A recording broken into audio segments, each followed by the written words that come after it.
Bonjour à tous, j'espère que vous allez bien. Alors aujourd'hui, je vais faire un petit tirage concernant les incendies qui ravagent tout le Canada d'est en ouest. Parce que j'avais déjà un de mes abonnés qui est québécois, qui en avait parlé, qui m'avait mis une com et j'avais eu une intuition par rapport à ça et je voulais vérifier si mon intuition était juste et en fait ça me donne différentes pistes qui sont pas très reluisantes. En fait, je vais vous expliquer au travers des cartes. J'essaye de faire des tirages un petit peu plus courts actuellement par manque de temps, comme vous le savez. Après, j'ai pas envie de laisser écouler des siècles et des siècles, parce qu'après, YouTube me baisse encore plus dans ma visibilité parce que je ne suis pas active. Donc t'es actif, on te censure, t'es pas actif, on te fait disparaître. Enfin bon, c'est YouTube et ces petits robots qui sont totalement fous. Voilà, ça c'est dit. Non mais je suis pas la seule à l'avoir mauvaise, hein. Donc concernant les forêts du Canada, je parle globalement, hein, de tout le Canada.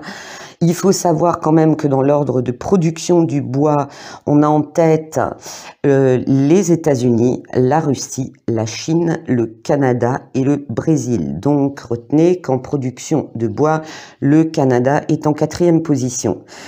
Les plus grosses réserves mondiales de bois, on a en tête la Russie, en 2e le Brésil, en 3e le Canada, puis les USA, puis la Chine. Le Canada est donc le 4e producteur et la 3e plus grosse réserve. Dans les exportateurs, le plus gros exportateur de bois est le Canada, suivi de la Russie, de l'Autriche, de la Suède et de la Pologne. Et parmi les plus gros importateurs de bois au monde, on a la Chine, les USA et l'Allemagne. Ça, c'est juste pour que vous gardiez quelques petites statistiques en tête. Donc, nous avons en 4e position le Canada pour la production, en 3e position pour les plus grosses réserves le Canada, et pour l'exportation, le Canada entre en tête. Ok ? Donc déjà, d'un point de vue économique, vous imaginez ce que ça peut être. Je me suis posé la question si c'était pas... alors oui, il y a une sécheresse, oui, il y a des démarrages de feu qui peuvent être accidentels. Je suis bien d'accord, il y a toujours des pyromanes dans tous les pays, mais il y a aussi des volontés de, quand c'est pas les promoteurs, comme cette histoire en Grèce, où un incendie a tué beaucoup de monde, où ça a été une véritable hécatombe, des gens ont été tués, cernés par le feu, rappelez-vous, il y a quelques années, dans une petite station balnéaire complètement oubliée, ou des endroits où ils veulent construire. On a eu le feu dans les Landes l'an dernier, qui a été très très douteux. Pour moi, ça reste douteux, près de la dune du Pilat. Et là, je me posais des questions par rapport au Canada. Ok, entre en jeu donc la sécheresse, les pyromanes, les démarrages de feu accidentels, ça peut arriver. Ça peut arriver. Ça, on peut pas le nier. Les orages secs, la foudre, ça arrive depuis toujours. Il y a eu des feux, il y a des orages secs, de la foudre où il n'y avait pas un humain à 100 km à la ronde, ça a déclenché des incendies, d'accord ? Mais il y a aussi ces guerres économiques. Il y a aussi, et je l'ai déploré au cours des balades, ce manque d'entretien des forêts. J'avais appris que ça c'était au Québec, dans les régions du lac. Il y en avait qui relançaient les brûlis de forêt. Donc c'est des équipes spécialisées avec des pompiers spécialisés dans le domaine qui sont formés et qui déclenchent des brûlis de forêt sur des zones petites, des zones sécurisées. Dans la région des lacs, c'est toujours calculé de manière à ce que le feu puisse être stoppé par l'eau. C'est nécessaire, pourquoi? Parce que des arbres mourants représentent de la matière sèche en cas de gros incendies. Les arbres morts, ça devient surtout les résineux des véritables nids de brasier. qu'en plus les arbres morts et la nature mal entretenue entraînent des zones sèches qui, en cas d'incendie, aggravent la situation, mais c'est aussi un danger par rapport à des insectes ravageurs du bois, des arbres, ben ça devient des véritables hôtels. Et donc ça continue à s'épandre et à s'étendre. Il y a aussi le fait que quand une forêt est très grande, mal entretenue, elle empêche des jeunes pousses de la végétation au sol de se développer et donc ça pose un problème d'alimentation pour notamment les cervidés comme les orignales, d'accord? Orignales qui posent aussi des problèmes parce que il y a des zones où quand il y a de la végétation qui se développe, des troupeaux entiers vont s'installer et eux, ils vont tout ratiboiser. C'est comme des chèvres, ça mange tout, ça dévore tout et donc il n'y a pas de développement. Donc voilà, ça c'était pour donner un petit résumé pour ceux qui ne connaissent pas du tout. Donc on fait des brûlages. Maintenant, je ne suis absolument pas une spécialiste des forêts. J'ai une petite connaissance des entretiens des forêts. Je ne suis pas une spécialiste et surtout pas de ce qui se passe de la politique du bois, de l'environnement et des forêts au Canada. Ok. Donc voilà, maintenant si des gens savent, ont des sources, des Québécois qui passent par là, ont des sources à donner, moi j'ai le ressenti qu'il y a des zones, je dis bien des zones, parce qu'il faut savoir que c'est beaucoup plus grand que la France, il y a des zones où on a surexploité, on a abandonné, et ensuite ce qui s'est passé, c'est que ce manque d'entretien, ce manque comme les brûlis, on les a fait disparaître chez nous. Moi, dans ma région, pourquoi il y a tellement de tiques, c'est qu'auparavant, on faisait des brûlis au printemps de près, et comme on disait, ça enlève la merde, ça enlève notamment les tiques, et en plus, ça apporte du carbonate de calcium au sol, des minéraux, et c'est aussi important pour la régénération des prairies. Bref, trêve de blabla, allez, 7 minutes. Donc, pour passer au tirage, j'ai l'arrêt, la mort, bah oui, c'est la mort, la dévastation de la nature, qui dure dans le temps et qui arrête une opulence. Alors, ça me dit aussi, il y a eu une période de gloire qui a duré un certain temps et qui touche à sa fin. Là où j'ai quelque chose de très bizarre, mais vraiment de très bizarre, et il y a que, j'ai essayé de chercher, mais je manque trop de temps, et c'est vrai qu'on a de moins en moins de données, dans Google est ton ami, tu as de moins en moins d'articles, hein, ça disparaît, mais c'est un truc de dingue. Quelqu'un qui est en prison, qui a été emprisonné, qu'on a qualifié de pyromane.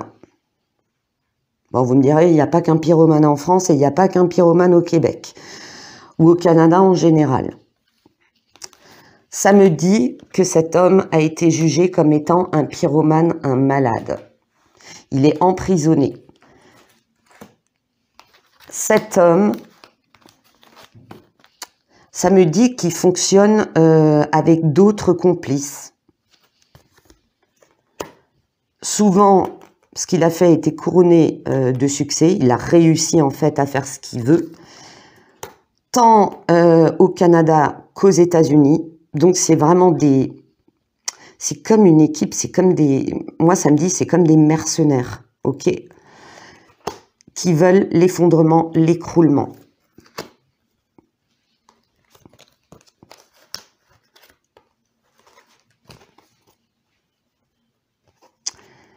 Cet homme est utilisé ou fait partie d'un groupement. Alors non, c'est pas les francs-maçons, un truc comme ça. Moi, ça me parle d'un groupement, d'une confédération au niveau du bois par rapport à de la concurrence. Est-ce qu'il y a une guerre entre des gros groupes? Parce que au Canada, c'est comme en France, tu as toujours des gros groupes céréaliers, dans le bois, bref, dans toutes les ressources, d'accord ? Il est lié à un grand groupe qui fait concurrence à un autre. Moi, c'est ce que ça m'a dit. Il y a une partie, alors oui, il y a des incendies qui sont pas du tout criminels, qui sont accidentels.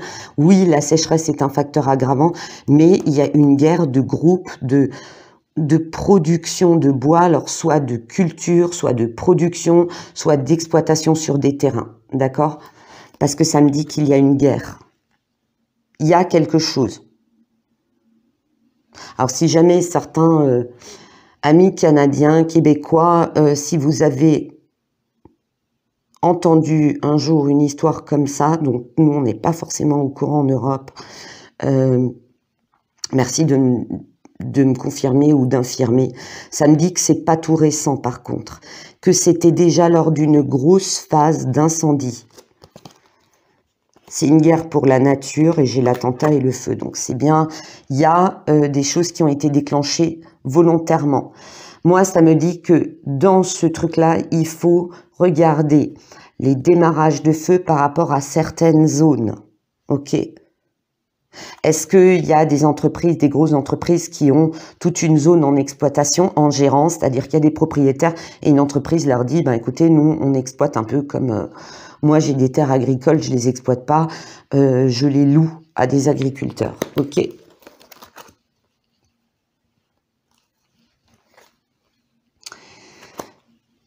Il y a des réunions, il y a des recherches qui sont faites, on est en train de réfléchir au pourquoi du comment.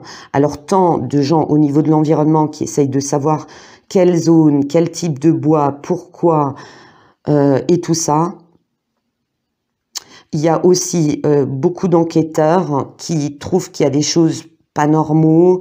Il y a des experts en matière d'incendie, de dégâts, des assureurs, parce que il y a quand même des gens qui ont été évacués. Là, ça devient état de crise absolu.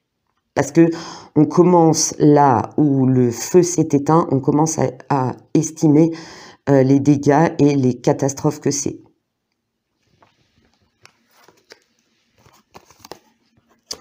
Donc, par rapport à cet homme qui est en prison, il est emprisonné, hein, ça j'en suis sûre. Il est emprisonné, on l'a déclaré malade, mais il y a un retour de bâton. De toute façon, moi je dis, quand tu attaques la nature, il y a toujours un retour de bâton. Il y a un complot pour de l'argent. Mais ça, c'est vraiment un truc... je me demande si c'est pas pour aussi attaquer... C'est un lobby qui attaque un autre lobby, mais aussi entre des pays. C'est-à-dire qu'on essaye de faire tomber tout un pan de l'économie parce qu'il y a beaucoup d'argent en jeu, on garde le silence et ça touche le commerce. Donc, est-ce qu'il y a un autre lobby d'un autre pays qui veut ruiner des exploitants, qui veut ruiner le secteur du bois pour ensuite racheter les terres? Je pense pas que ce soit une question de promoteur. Peut-être à certains endroits, peut-être par rapport à une expansion de certaines villes ou communes, mais il y a un truc beaucoup plus gros derrière. C'est la politique de la terre brûlée. Et apparemment, ça fonctionne bien. Est-ce qu'il y a des terres où il y a des ressources en dessous et on veut faire dégager le secteur bois pour pouvoir racheter les terres, aller voir les propriétaires, dire écoutez, là c'est mort, vous n'aurez plus rien, il n'y a plus d'arbres. Ben, par contre, on vous propose de creuser dans votre sol. Je dis pas, hein, je précise bien, parce qu'en ce moment, on fait feu de tout bois. On va encore dire, ouais, Morgane, t'es compotiste, gna gna gna gna gna. La politique de terre brûlée, ça date pas d'hier. Et c'est pas qu'au Canada, c'est pas qu'en France, c'est pas... Il y a des sales trucs qui se font. Ensuite, du point de vue purement chamanique, parce que je sais qu'au Canada, il y a encore des tribus amérindiennes. Oui, c'est pas que les USA. Il me semble que c'est dans le secteur des forêts boréales, si mes souvenirs sont bons. Mais je sais qu'il y en a encore, hein, des autochtones, il y en a encore dans tout le Canada. Et je sais pas, j'avais besoin de sortir ce jeu de cartes pour savoir. Il y a le conseil. Alors moi, ça me dit qu'il y a eu des anciens, des autochtones qui lançaient l'alerte sur l'état des forêts, de la nature, par rapport à des coupes sauvages, peut-être du trafic,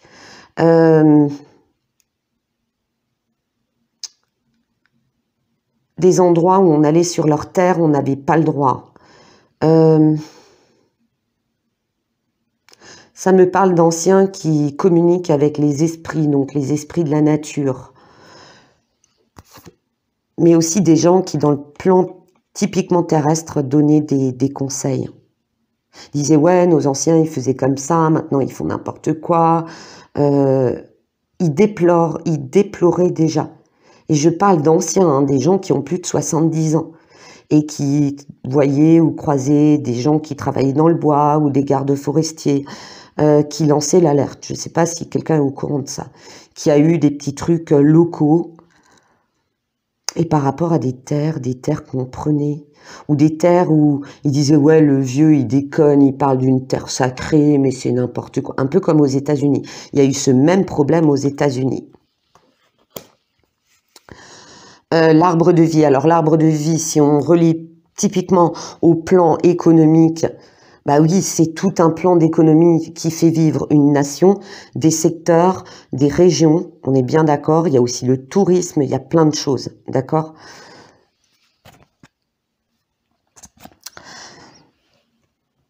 Je sais pas pourquoi on veut m'empêcher de parler, c'est un truc de dingue. Déjà la dernière fois.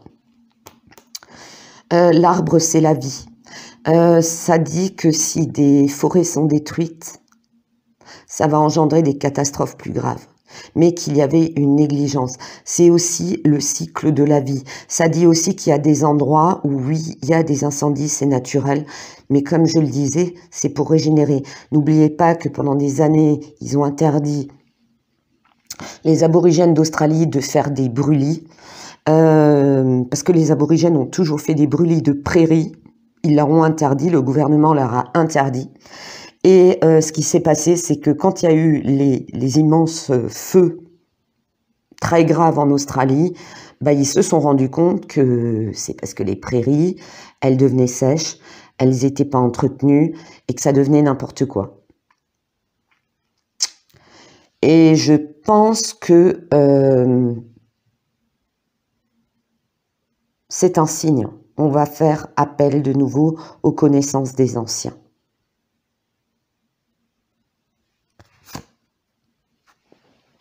C'est aussi un cycle de vie, hein. Ça fait partie des incendies naturels. Alors je parle du cas du naturel, c'est la naissance, la vie, la mort, d'accord?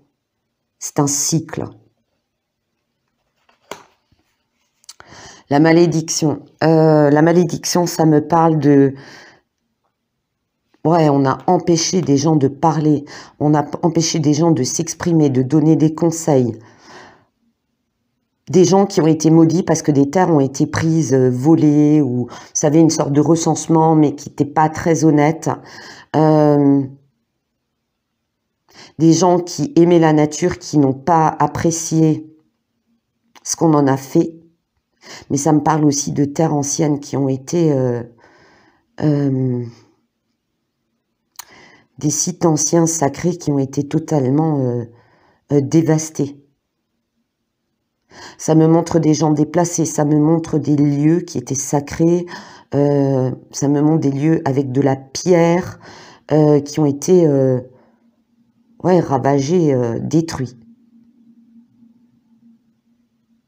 Ça me parle ça me parle plutôt de l'ouest du Canada. Il y a eu un site très important et ça date pas d'hier. Hein. C'est il y a plusieurs décennies. Il y a un site important, des gens ont été déplacés et des lieux sacrés ont été totalement ravagés. Je me demande même s'ils n'ont pas construit dessus. Ou des villes, ou une expansion, enfin il y a un truc, il y a une malédiction là-dessus. Le feu, le sacrifice, c'est un retour de bâton. Mais il y a aussi maintenant... Ah ok, ça me parle de rituels qui n'ont plus été faits. de rituels qui n'ont plus été faits tant au plan terrestre, des nettoyages de la forêt, le respect, une exploitation raisonnée,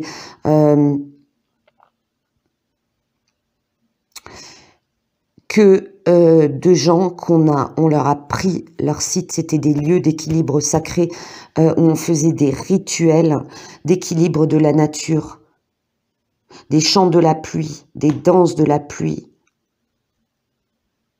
des fêtes du feu qu'on faisait, et ensuite on faisait le rituel de la pluie. Il y a un déséquilibre. Ça me parle de spiritualité qui a disparu, mais ça me parle globalement une chute de la spiritualité.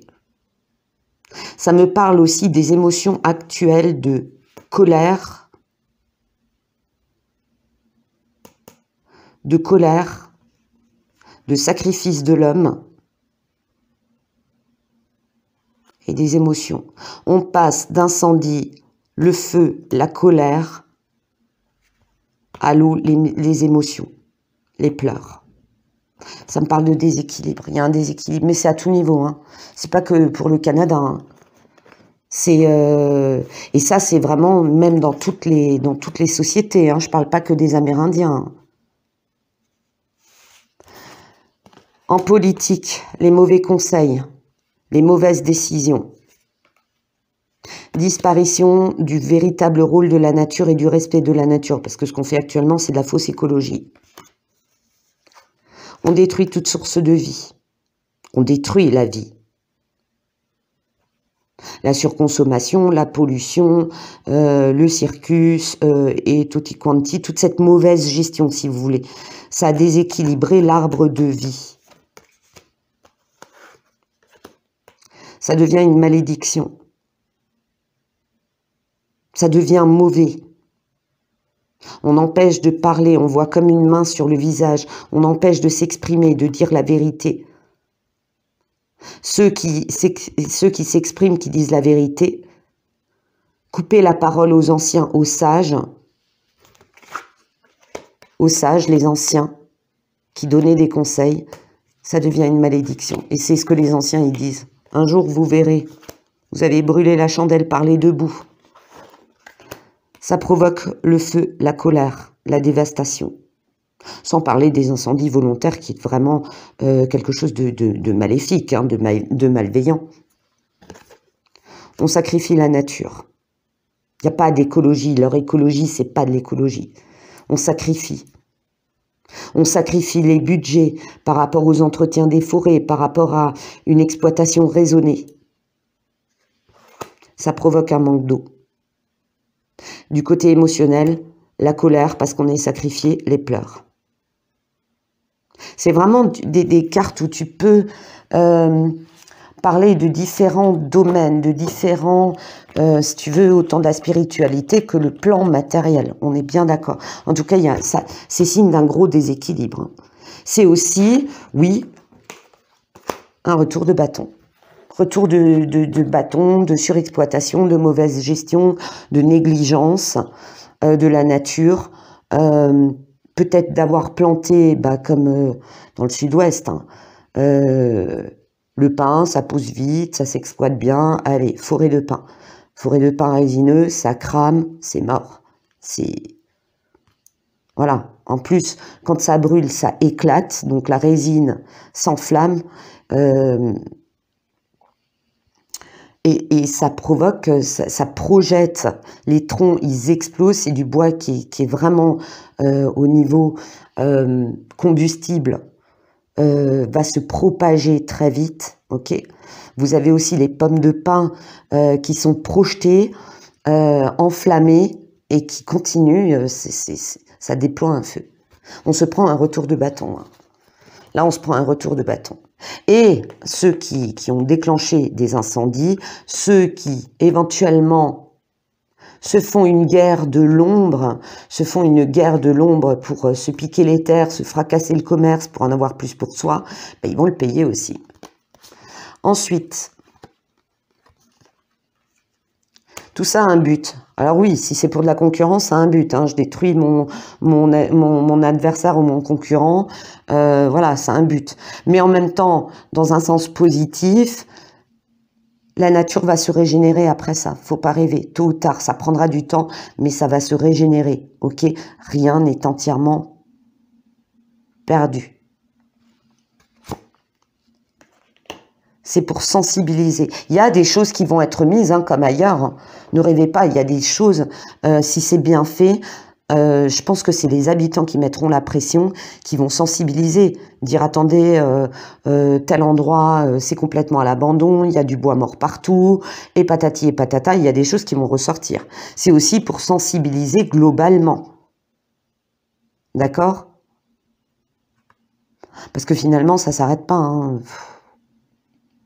Ah oui, la sécheresse, je suis d'accord avec vous. On peut rien faire, c'est comme ça. Mais il y a des facteurs aggravants qu'on aurait pu depuis des années éviter et qui n'ont pas été faits. Oui, bah on n'a plus le budget. Hein. Bah, on a changé tous les panneaux, on a refait le macadam sur la route, et puis on a fait ci, et puis il y avait, on a invité tel chef d'État, on a dépensé tout le pognon, et puis le reste, la nature, ce qui est essentiel, dégage. Ok ? Sensibilisation. Ça va apporter un éveil des consciences. Ça peut pas être plus clair. Ces cartes sont tombées toutes les 4 en même temps. J'ai pas cherché plus loin. J'ai pas cherché plus loin. On ne peut être plus clair. C'est aussi que s'il y a une guerre, c'est aussi que s'il y a une guerre de commerce, on va sensibiliser, on va dire maintenant il faut que ça s'arrête ces conneries.